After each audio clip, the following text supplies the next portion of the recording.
Se acerca el fin de los tiempos. Apenas faltan 2 meses para que el planeta entre en un colapso definitivo, en el que, bien sea por cuerpos celestes que proceden del exterior, por virulentas tormentas solares o por la acción de terribles volcanes, desapareceremos de la faz de la Tierra. Ya nada volverá a ser igual. Eso es al menos lo que aseguran quienes, equivocadamente, defienden la supuesta profecía que he escrita en la tierra de los mayas. Porque la interpretación que se ha realizado no se apoya en argumentos sólidos simplemente porque estos no existen.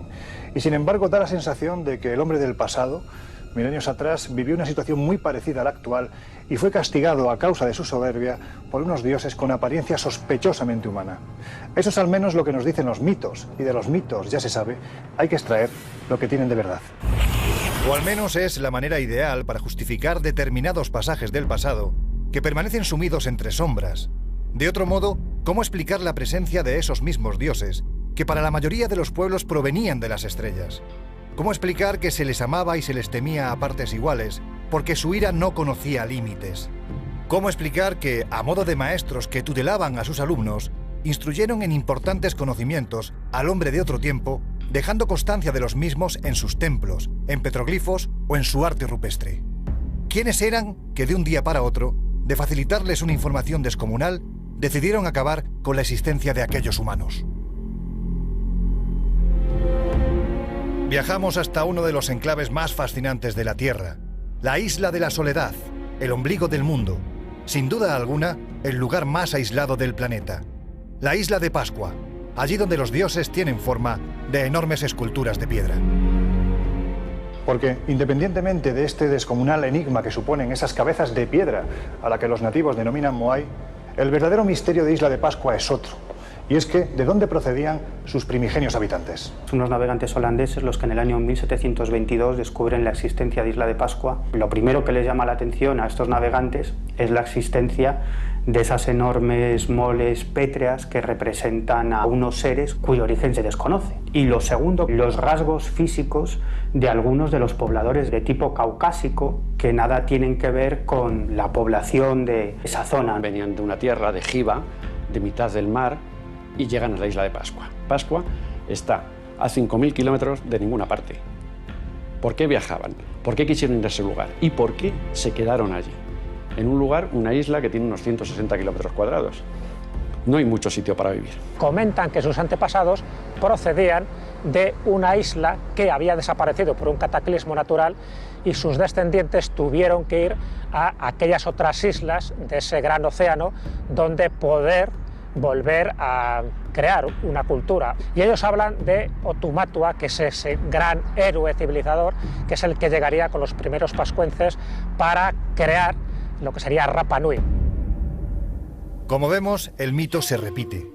Los dioses, hastiados de la soberbia tan común a nuestra especie, deciden darnos una cura de humildad y a punto están, en varias ocasiones, de acabar con el ser humano.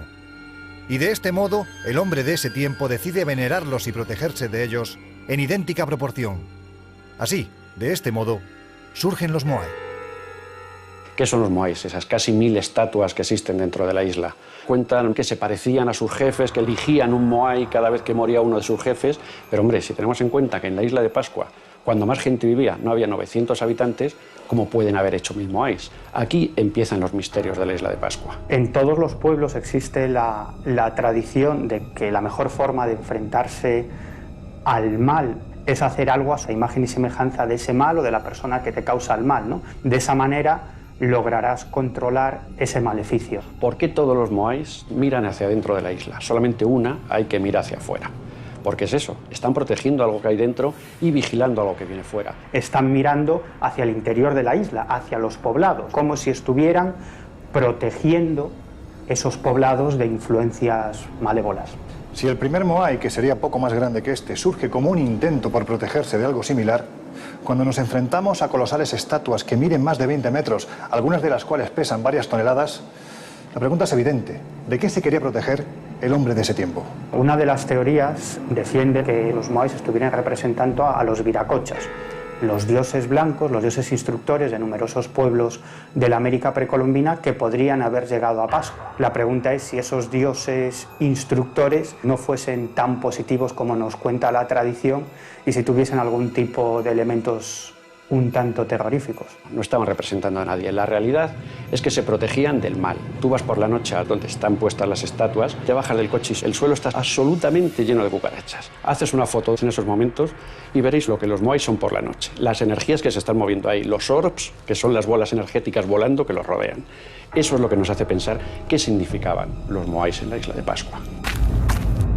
Pero volvamos a una cuestión tan atractiva como polémica, el punto de partida común. Porque aunque parezca mentira, argumentos para pensar en ello los hay. Eso es al menos lo que podemos determinar al contemplar las plataformas funerarias más antiguas sobre las que se sustentan los moai y la técnica constructiva que se utilizaba en el mundo inca, tan particular en sus trazas que es imposible hablar de casualidad. Pero hay más. A la monumentalidad de ambas culturas hay que añadir que tanto el pueblo inca como el Rapa Nui denominaban al epicentro de su civilización de la misma forma. Pero lo cierto es que hay muchas coincidencias entre ellos, hasta el nombre de la isla. Ellos llamaban a la isla de Pascua el ombligo del mundo. La capital de los incas del Tahuantinsuyo era Cuzco, que significa exactamente lo mismo, el ombligo del mundo. Cuando uno va a Perú y empiezas a encontrarte con construcciones ciclópeas, estamos hablando de culturas pre-incas. Ese tipo de construcción es un enigma porque estamos hablando de bloques de más de 20 toneladas trasladadas a veces a decenas de kilómetros y construidas de una forma que no podemos todavía ni imaginar. Los restos de piedra de los pascuenses o los rapanuis son exactamente iguales a los que encontramos en Sacsayhuamán, al lado de Cuzco. Son muros enganchados, prácticamente pegados, sin argamasa y perfectos. Entonces, ¿quién les enseñó a hacer eso? ¿Es la casualidad? ¿Los incas navegaban o fueron los pascuenses, lo que más bien parece, que llegaron también a la costa y fueron los que empezaron a poblar la costa del Perú? Hay una leyenda andina que dice que los dioses antes de irse entregan dos regalos al ser humano. Uno es las hojas de coca para que aguanten esa altitud y la otra sería una planta, la hotcha, que podría ablandar la piedra y por lo tanto construir esos monumentos megalíticos de la mejor forma posible. Así pues, o hablamos de casualidad o tuvieron el mismo maestro. Pero continuemos nuestro viaje. Semanas atrás nos acercamos a este fascinante complejo arquitectónico, el Parque de las Pirámides de Güímar. Porque de las Islas Canarias se ha dicho que formaron parte de un supercontinente hundido en la noche de los tiempos en esta otra parte de la Tierra. Y hay expertos que defienden que, entre otros vestigios, las pirámides de Güímar serían lo más importante. Su nombre era Atlántida. La referencia más antigua que tenemos de la Atlántida proviene de Platón. Refleja las costumbres, la forma de vivir, la riqueza, la soberbia y la posterior destrucción por parte de los dioses de esa gran cultura. Hablan de que existía una isla más allá de las columnas de Hércules, tan grande como Asia y Libia juntas. Las columnas de Hércules era perfectamente conocido en el mundo antiguo, que eran el estrecho de Gibraltar. Platón, en su diálogo Critias, relaciona la Atlántida con Egipto. En el mundo de la cultura egipcia, curiosamente, hay una tradición de pueblos marineros que vinieron del occidente, que eran semidioses, semisacerdotes, que trajeron la religión a Egipto. Las cronologías coincidirían y por tanto es una hipótesis literaria, pero bueno, que tiene fuentes clásicas, el pensar que estos atlantes tuvieron relación con un incipiente Egipto que empezaba a entrar en el Neolítico, mientras que los atlantes ya conocían el metal. Platón nos dice que más allá de las columnas de Hércules, pero no demasiado lejos, puesto que estos pueblos atlantes comerciaron, incluso guerrearon con otros pueblos de la Riviera Mediterránea, con lo cual no puede estar en mitad del Atlántico, ni Groenlandia, en Irlanda. Nos han dado ubicaciones absolutamente disparatadas. Los mitos no dudan a la hora de ofrecernos una idea aproximada de aquellos que habitaban en el continente atlante. Gentes capaces de dominar el clima, la magia en esencia, con una cultura muy avanzada que nunca antes ni después se ha visto nada igual.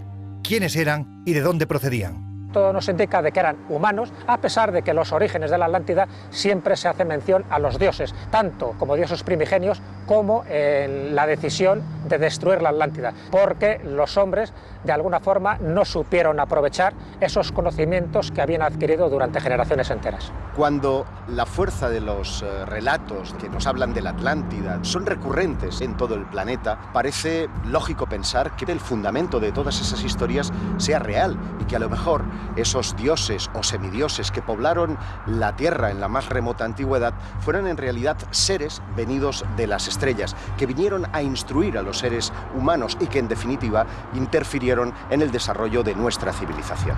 Las gentes de la Atlántida se supone que tenían una serie de tecnologías que hemos perdido, que eran de origen superior y que posiblemente tenían un origen extraterrestre. Los mitos del pasado recurren a la posibilidad de que unos seres venidos de las estrellas vinieran a instruir a los hombres y por lo tanto a influir en su desarrollo. Algunos visionarios, como por ejemplo Edgar Cayce, llegaron a detectar incluso una serie de rayos cósmicos o de elementos que se habrían mantenido mediante cristales dentro de las profundidades marinas justo desde el tiempo en que la civilización desapareció. Sea como fuere, si hubo un pueblo en el pasado capaz de manejar la magia como pocos y de erigir templos que todavía hoy sobrecogen a quienes los contemplan, ese es Egipto, el mítico país de los faraones donde, como ocurre en los lugares tocados por la mano de esos dioses, todo parece estar levantado a escala gigantesca. Y es que en los mitos del país de los faraones también se habla de la existencia de un continente que se hundió hace milenios al que denominaban Keftiu. Keftiu hace referencia a la isla de Creta habitada por los cretenses. A la caída de la civilización cretense como consecuencia de la explosión de la isla de Tera, los egipcios siguieron comerciando y contactando con los micénicos, sus sucesores. En el año 1600 a.C. y la erupción del volcán Tera, es decir, lo que actualmente es Santorini, generó una devastación que destruyó toda una cultura, una civilización, que fue la civilización minoica, que tuvo consecuencias incluso en las famosas plagas de Egipto que se mencionan en la Biblia. De ahí que ese mito de la Atlántida haga referencia a esa explosión de la isla de Tera que se debió sentir en todo el mundo mediterráneo. Llegados a este punto, podríamos establecer algún tipo de conexión entre estos personajes y los dioses que siglos después aparecerían en algunas partes del planeta, especialmente la América precolombina. ¿Serían los herederos de aquellos que en tiempos remotos habitaron el mítico continente? ¿O por el contrario, como aseguran las tradiciones de medio mundo, procedían de las estrellas? ¿Justificaría de algún modo que el hombre tuviese un miedo ancestral a dichas entidades tan físicas que interactuaban con ellos? Sea como fuere, las referencias a míticos continentes habitados por gentes muy especiales que desaparecen de la noche a la mañana, aparecen constantemente en otras culturas del planeta. Aquí, en el altiplano de Perú y Bolivia, se habla de grandes catástrofes pasadas de las que devendría todo lo que existe. Y además, se hace referencia a un lugar del que todo procede, en un entorno que no parece estar hecho a escala humana, sino, una vez más, a escala de gigantes. Los aymaras son uno de los pueblos más extraños de este planeta. Venían de una tierra llamada Al-Antis, otra casualidad de que nos vuelve a demostrar que existía una tierra más allá del mar. Son grandes navegantes en el mismo lago Titicaca. Los primeros habitantes del valle Titicaca solo tenían una condición que les habían impuesto los dioses, que no subieran a las montañas a recoger el fuego sagrado. Como siempre ocurre en este tipo de tradiciones, rompen ese tabú, consiguen ese fuego de los dioses y los dioses les castigan. ¿Cómo les castigan? Con un gran diluvio y se genera el lago Titicaca.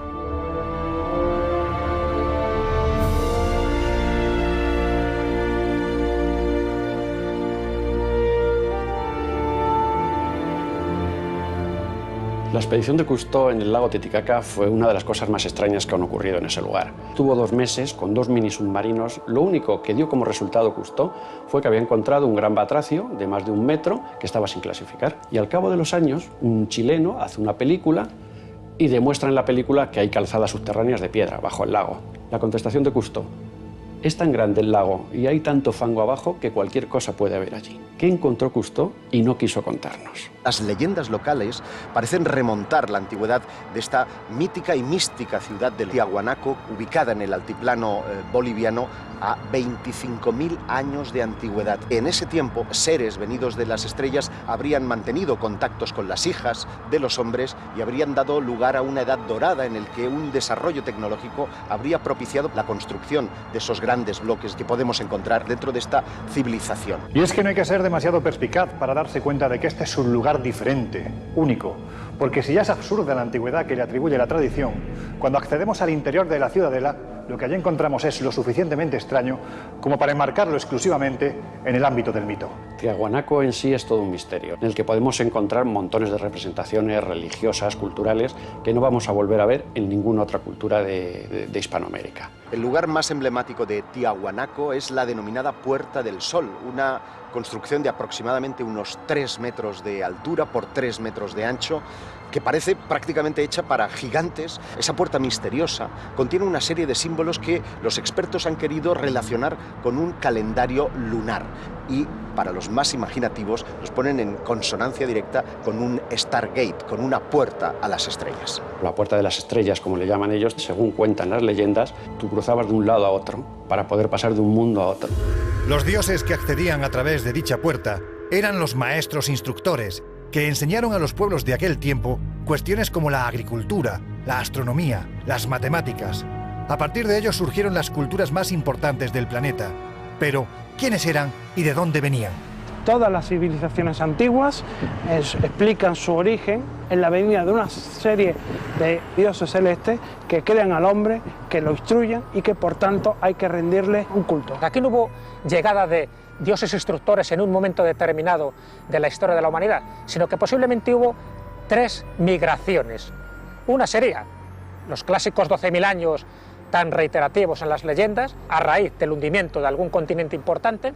Otra, en el 3114 aproximadamente antes de Cristo, que es cuando surge, por ejemplo, la civilización egipcia y Valle del Indo y en Sumer. Y por otra parte, en ciertas culturas precolombinas llegan personajes barbados, más altos de las etnias que estaban habitando y que les dan unos conocimientos muy avanzados y que por lo tanto los habitantes autóctonos les consideran dioses. Viracocha es el dios o los dioses en plural que venían a este mundo a través de esa Puerta del Sol. Un Viracocha que es descrito como un ser poderoso, de tez blanca y que instruyó a los antiguos pobladores de aquella civilización.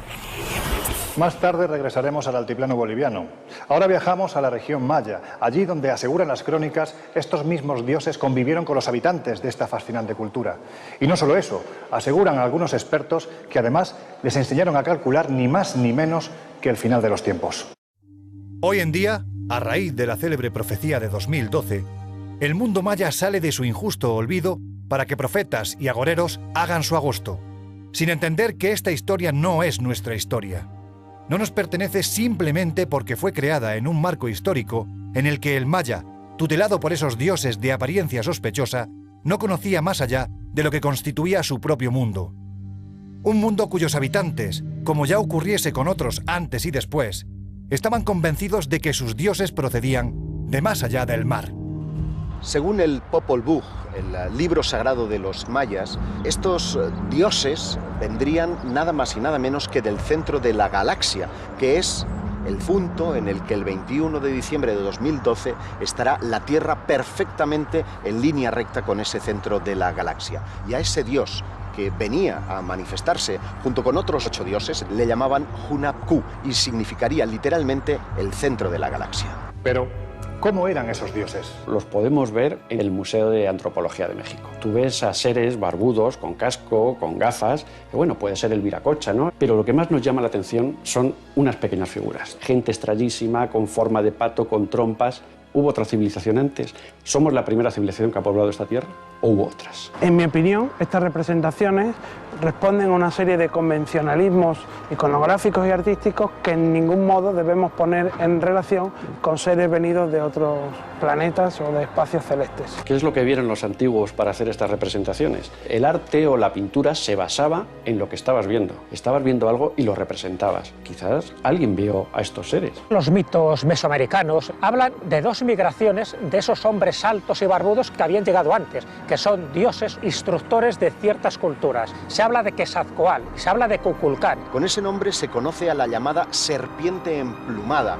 Era el instructor con respecto a muchos de los conocimientos que permitieron distinguir a la civilización maya como una de las más avanzadas. Alguien llegó a esa zona del continente que les instruyó en ciertas técnicas importantes y que luego, cuando se van con la promesa de volver, la gente los considera dioses. Kukulcán, Quetzalcóatl, Ra, muchos de los mitos de los dioses alados parecen estar aludiendo a la posibilidad de visitas extraterrestres. No obstante, lo que es evidente es que en ese tiempo la aristocracia del mundo maya, en un intento por parecerse más a sus dioses, llegó incluso a adoptar las características físicas que se atribuían a estos, y que, como podemos comprobar, se parecerían sorprendentemente a la representación que testigos de medio mundo atribuyen a los supuestos tripulantes de determinados objetos volantes no identificados. Deformaciones craneanas, incrustaciones en una dentición tan afilada que provocaba espanto. La verdad es que cuando atendemos a la descripción que los antiguos mayas hacían de sus dioses, no es difícil caer en la tentación de pensar que estos venían de un mundo oscuro y repleto de sombras y no de esas alturas de las que, por otro lado, se aseguraba que procedían. Muchas civilizaciones han optado por una deformación craneal específica, que parece estar en consonancia con las descripciones modernas de aquellos que han tenido contactos con seres presuntamente extraterrestres. Se han barajado muchas teorías. Unos decían que podía ser por cuestiones terapéuticas, otros decían que por cuestiones rituales. Lo que sí parece claro es que la deformación craneal se encuentra en los 5 continentes, en algunos sitios mucho más desarrollado que en otros. ¿Pero por qué esta gente lo hacía? Un proceso tan doloroso para parecerse ¿a quién? ¿A sus dioses? Los mayas, que se realizaban escarificaciones en la piel, dilataciones en los oídos y también esas transformaciones craneales, podrían estar realmente imitando a sus dioses, que podrían tener una relación concreta con esos seres extraterrestres. Estas deformaciones craneales, igual que las escarificaciones que presentan otros pueblos antiguos, más bien deben ponerse en relación a una posición social, de un rito religioso o de una cuestión meramente cultural, pero nada relativo con dioses venidos de otros planetas. Aquel pueblo capaz de controlar el tiempo con una precisión asombrosa, de levantar estructuras piramidales monumentales como las de Tikal o Kobá, desapareció como si se hubiese volatilizado, como si de repente, llegado el caso, se hubiesen marchado con esos mismos dioses a los que adoraban y temían al lugar del que procedían, como si detrás de la profecía, como se asegura en esta tierra exuberante, se escondiese el mayor secreto del mundo maya.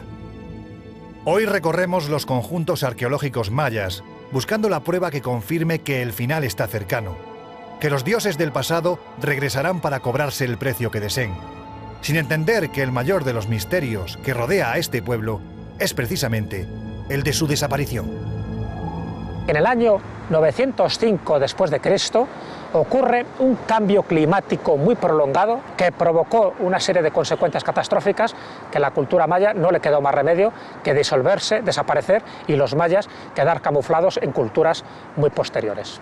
En realidad, el interrogante prevalece y permanece. Algunos han recurrido a la posibilidad de que los verdaderos mayas desaparecieron porque regresaron a sus puntos de destino, como que su origen estaba en las estrellas y a las estrellas han regresado. Hay una conjunción de factores que provocan la desaparición de la cultura maya. La aparición del fenómeno del Niño, con la sequía que conlleva, la tala indiscriminada que realiza de los árboles y una serie de guerras continuadas entre las distintas ciudades mayas que provoca la propia decadencia de esta cultura. Nos contó un chamán maya en Kobá que los mayas controlaban también el tiempo, que es cierto, dominaban el tiempo como incluso no hemos dominado nosotros.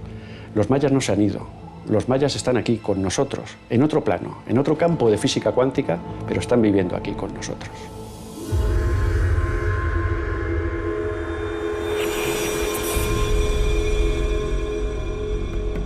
Regresamos por unos instantes a la ciudadela de Tiahuanaco. Allí, en las entrañas de la misma, hay un lugar muy especial.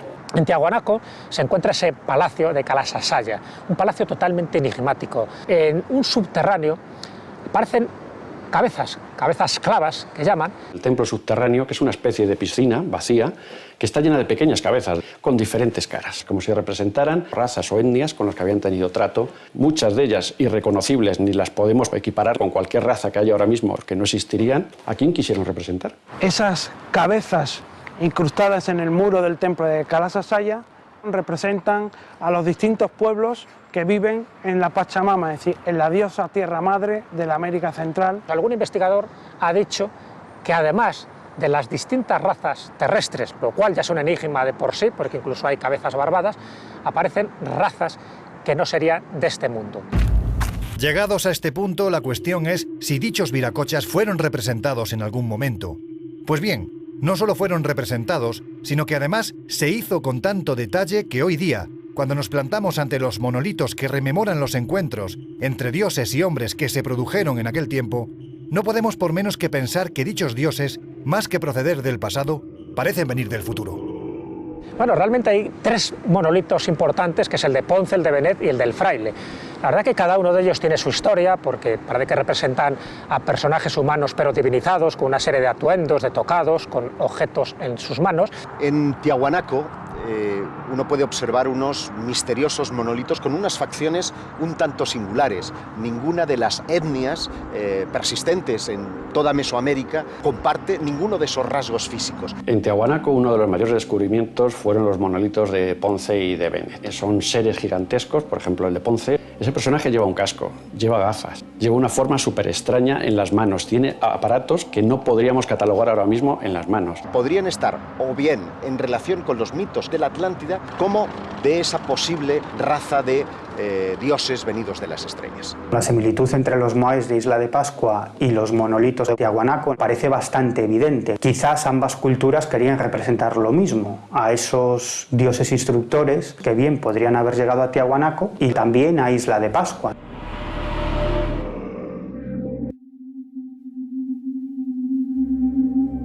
Y es que, como vemos, no son los únicos lugares donde encontramos colosales estructuras como estas, que de un modo u otro nos están enseñando lo que el hombre del pasado veía o intuía que había detrás de aquello a lo que había divinizado.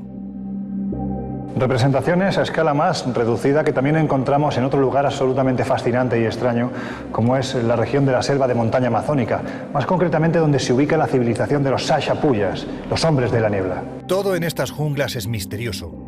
En la laguna de los Cóndores, por ejemplo, encontramos los sarcófagos de Carajía, el lugar donde debían de iniciar el camino entre nuestro mundo y el de los dioses, aquellos privilegiados que, una vez muertos, eran enterrados en el interior de estas esculturas de madera que recuerdan demasiado a los Moai de Pascua.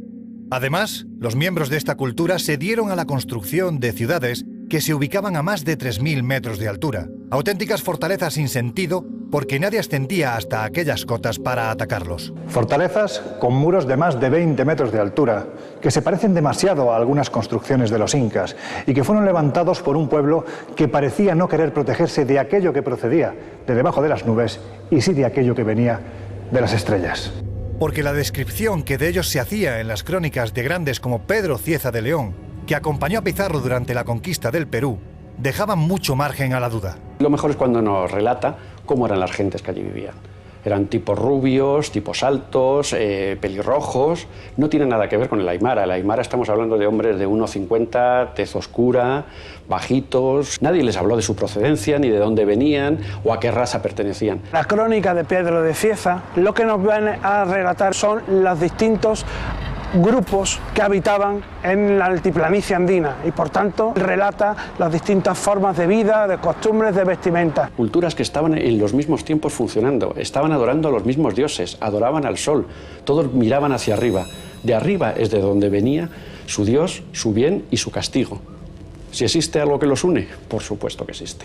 Podría tener mucho que ver con la existencia de la Atlántida, ¿no? Porque los primeros pobladores de Isla de Pascua vivían en una isla en medio de los mares llamada Giva, que en un momento determinado fue sumergida por las aguas. Y esos pobladores de esa extraña isla llamada Giva finalmente recalaron en Isla de Pascua. Nunca debemos relacionarlas con distintos dioses o distintos seres venidos de otros planetas. La mayor muestra de una gran fortaleza la tenemos en la ciudad de Cuela. Una ciudad con murallas ciclópeas, una pequeña puerta para acceder a ella, no se puede entrar por otro lado, con lo cual gente de gran tamaño o gigantes jamás podrían entrar ahí. El fin era de avistamientos, pero ¿qué avistamiento? ¿Ver si venían a conquistarles desde abajo? No, ver si venían a conquistarles desde arriba.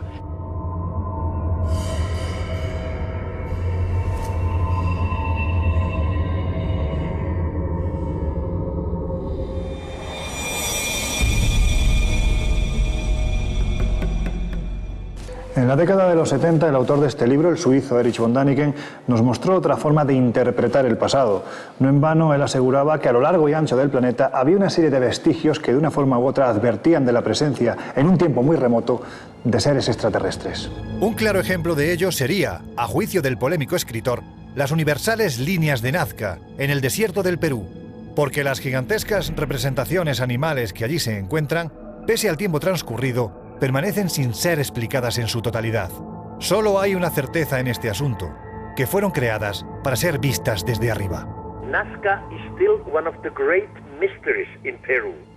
Nazca continúa siendo uno de los grandes misterios de Perú, un enigma que todavía no ha sido resuelto. En mi opinión, miles de años atrás, los extraterrestres llegaron a esta zona del desierto en busca de uranio, hierro, etc., que encontraron en Nazca.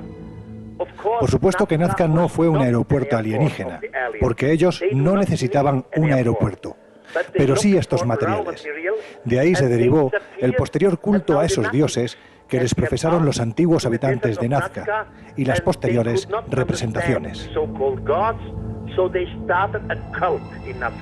Extendiéndose a lo largo de 500 kilómetros están las llamadas pistas de Nazca, lo que Däniken describió como pistas de aterrizaje para ovnis. María Reiche, que dedicó la vida por entero al estudio de estas construcciones en La Pampa, percibió que muchas de ellas guardaban unas ciertas orientaciones con algunas de las estrellas del firmamento, como si fueran un gigantesco calendario. Es una construcción humana que se empezó y se terminó prácticamente en el siglo V de esta era, y la finalidad era hacer señales a los dioses para que las cosechas fueran más abundantes. Se habla de que son caminos rituales, caminos religiosos que hacían los nazcas, iban por ahí siguiendo el dibujo, por eso no se borraba nunca, iban siguiendo los dibujos caminando, haciendo ofrendas a sus dioses. Las líneas de Nazca son unos geoglifos y unas construcciones realizadas por la suma de piedras. Se le han dado distintas interpretaciones a lo largo del tiempo, desde simples caminos hasta un calendario agrícola, que es la teoría actualmente más aceptada.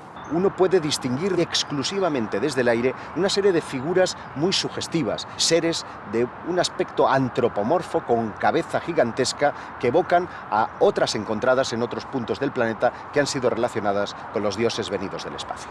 Ese trabajo y esa perfección no se podía hacer si no se hacía desde el aire, desde el cielo, donde tenían a sus reyes, a sus dioses, o los que les enseñaron a hacerlo. Yo no creo que esos eventuales visitantes cósmicos necesiten pista alguna para aterrizar, pero sí que puedan tener relación con los antiguos dioses o la teoría de los antiguos astronautas. No obstante, si en este desierto de márgenes inciertos hay un misterio que utiliza el lienzo de sus piedras para perdurar, a pesar del paso de los milenios, ese es el que se halla en la Pampa de Palpa, varios kilómetros más adentro de lo que encontramos en la Pampa de Nazca. Porque las representaciones que allí se encuentran se parecen demasiado a algunas que ya hemos visto en otras latitudes, y como esas otras, nada o casi nada tienen que ver con algo humano.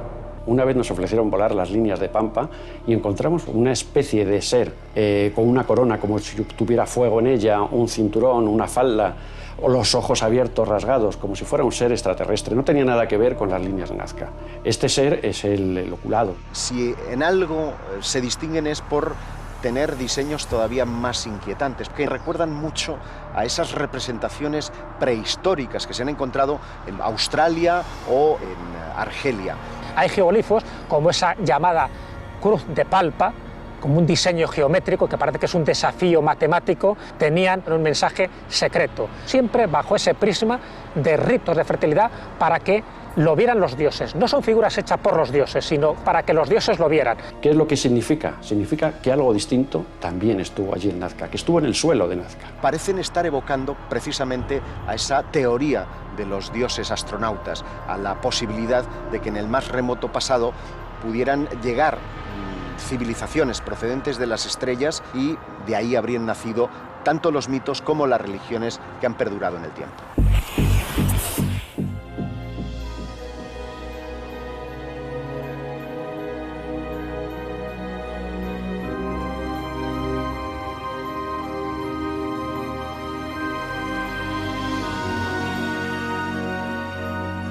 La selva crece en esta parte del planeta, dejando patente que aquí no hacen falta grandes murallas de piedra para protegerse de potenciales enemigos, porque la vegetación hace dicho papel, ocultando de propios y extraños las grandes ciudades que se encuentran en sus entrañas, como si quisiesen esconderse de alguien, como si deseasen ocultar un secreto que jamás debiera ser desvelado. Y en el corazón de Chiapas, en México, hay un enigma de proporciones gigantescas, tan grande que todavía hoy nadie tiene explicación para él mismo.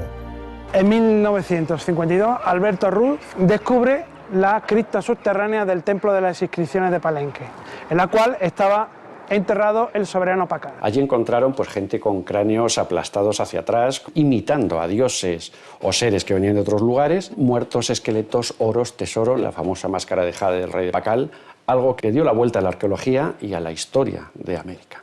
Uno de los debates que mayor polvareda ha levantado en círculos académicos es la lápida bajo la cual está enterrado el rey Pacal. En ella podemos ver al propio rey tocando los instrumentos de lo que a simple vista podría ser interpretado como una cápsula espacial. Esa opinión fue desmontada ya posteriormente, sobre todo por Fernando Jiménez del Oso, quien describió que simplemente se trataba de alguien que había sido puesto en posición fetal como orando a sus dioses. Algunos autores han querido ver un ser de otro planeta. Lo que ahí existe es una representación del dios como dios del maíz que sobrevive a la muerte. No está tripulando ninguna nave, sino que está montado encima de una ceiba, que la ceiba es el árbol sagrado de los mayas. Las raíces de la ceiba están representando el inframundo, el tronco sería la vida terrenal y las ramas sería la parte celestial. Y él está en cuclillas, es decir, esa posición fetal que es lo que indica el morir en una etapa y renacer en la otra etapa. Tú ves ese dibujo, bueno, unos ven la ceiba de la vida. Yo veo al rey Pacal sentado en una nave, manejándola con manos y pies, con una pinza en la nariz, que es el oxígeno, y no tiene mayor dudas. Llegados a este punto, lo menos importante es si nos encontramos ante un extraterrestre tripulando una de sus naves o si se trata de la representación del citado rey en su viaje hacia el más allá. Porque el verdadero enigma de Palenque, se trate de lo que se trate, no está fuera, sino dentro de la tumba. La historia nos dice que Pacal el Grande murió en torno al siglo VII después de Cristo, a la edad de 45 años. Y sin embargo, los restos óseos encontrados bajo el Templo de las Inscripciones pertenecen a una persona con 85 años de edad. Si a ello unimos que no existe una deformación craneana ni una incrustación dentaria, como correspondería no ya a un miembro de la aristocracia maya, sino también a un rey, como era en este caso Pacal, evidentemente nos encontramos ante un cuerpo que no debería de estar ahí. Por lo tanto, ¿a quién pertenece? Y sobre todo, quizás la cuestión más importante es, ¿estamos hablando de uno de esos dioses del mundo antiguo? Evidentemente no es ningún dios. Es cierto que con unas características físicas totalmente distintas al resto de los mayas de aquel momento, por la tumba y por la momia y por los restos que se han podido desenterrar y por sus atuendos totalmente distinto a su etnia. Es un ser con unas características un tanto peculiares que han hecho que algunos empiecen a pensar o a imaginar que el ser que está enterrado allí podría ser venido de las estrellas. Quien está enterrado ahí es Pacal II, un gobernante de la ciudad de Palenque del siglo VII después de Cristo, bajo cuyo mandato la ciudad alcanzó su máximo esplendor cultural y artístico. Un ser que llevó a su pueblo a las más altas cimas de la cultura y de la investigación. Bueno, un ser que puede ser humano o no puede ser humano. Simplemente vamos a decir que es un ser que cambió mucho la historia de los mayas. Los propios académicos lo único que tendrían que hacer es tomar muestras del material genético y comprobar si pertenece o no al genotipo de los mayas. Hoy día, cuando a punto estamos de alcanzar la fecha señalada por la supuesta profecía, miramos hacia estos lugares con sorpresa, conscientes de que el hombre maya pudo ubicar sus ciudades-estado en lugares más benignos para la vida, como las llanuras de Tabasco, y sin embargo decidió ocultarse bajo el espeso manto de la jungla, como si desease pasar desapercibido a ojos de los dioses, pues ya se sabe que estos, antes de marchar, anunciaron su regreso. Todas las leyendas de todo el mundo nos hablan de dioses que instruyeron a los hombres y de dioses que prometieron regresar. Si la Tierra está alineada con el centro de la galaxia ese 21 de diciembre de 2012, ¿por qué no pensar que ese retorno se produce en esa fecha? Hay algunos que defienden que estos dioses procederían de la mítica Atlántida, del continente sumergido, y hay otros que van más allá y apuntan a la posibilidad de que fuesen dioses extraterrestres, es decir, seres procedentes de otro mundo, ¿no? Sí hubo dioses instructores, otra cosa es la procedencia de estos llamados dioses, y dejaron ciertas pruebas, ciertos monumentos que indican que hubo una presencia no humana que en algún momento pudieron ayudar a culturas antiguas, a esos reinos perdidos. Que dicen las crónicas españolas de la conquista de América, que muchos pueblos indígenas consideraron a los españoles como esa reencarnación de los dioses, al menos en los inicios de la conquista. La hipótesis del regreso de los dioses antiguos es una hipótesis muy barajada que se puede extrapolar con extraterrestres, pero los vamos a entender como dioses o ya no vamos a recrear los mitos como se hizo en la antigüedad. ¿Volverán algún día? Yo creo que esos restos están ahí como un desafío a la ciencia, a la arqueología y a la historia. ¿Regresarán los dioses? ¿De dónde? ¿Dónde están habitando hasta ahora? Si pensamos que alguna vez estuvieron, ¿por qué no han de volver? O lo peor, quizás estén ya aquí. Quizás hace mucho tiempo que están con nosotros y nunca se han ido, ¿no? Son los ovnis.